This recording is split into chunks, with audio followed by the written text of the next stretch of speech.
A lot of you already know that originally um, Usher was supposed to get Can We Talk, which went to Tevin Campbell. It was supposed to be for Usher's debut, but he never got to do it.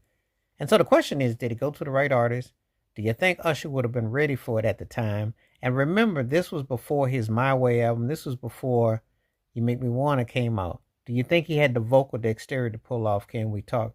Because it's a classic by Tevin Campbell. And Tevin Campbell is one of the baddest vocalists of the last 35, 40 years to me.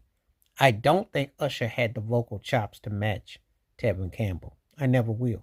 Babyface wrote the song originally in 1982, was sitting on the shelf. And it was interesting because they had Usher, who had that song, Who's the Mac? He came out in 93. And it was okay. I mean, no one saw nothing coming out of him at that time.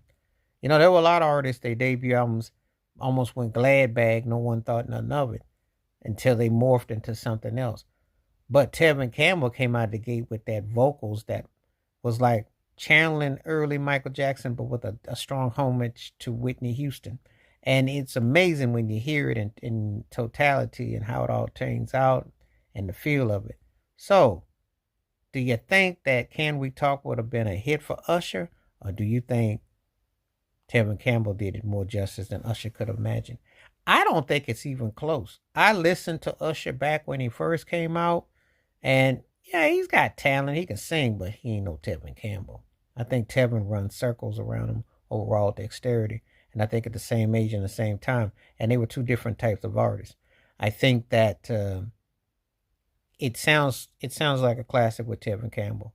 I couldn't really imagine Usher pulling it off, and I could have been wrong. I think he done good if he done a take on it, but I don't. I think it went to the right person. It's just sometimes the stars are aligned the way they're supposed to be. You hear songs in their totality, and there's no questions asked and nothing indifferent. It just really goes where it's supposed to, you know. So, it can be debated amongst the people who want to debate it, and you can debate it. I don't think Usher could have done Can We Talk, and I don't think he could have done Tevin Campbell's version. I think that's a trademark song that Tevin Campbell. I don't think no one's gonna ever come close to it. I just don't, you know. And I may have talked about it before, but I'm going into a little bit different in this spin that it was originally for Usher's debut. And Usher, back when he first came out, didn't quite have the vocal chops or dexterity to pull it off. You know, I'd say he probably, to me, when he did that Here I Stand, I think that one in '08, that's where his voice really matured more. And I think during Confessions, it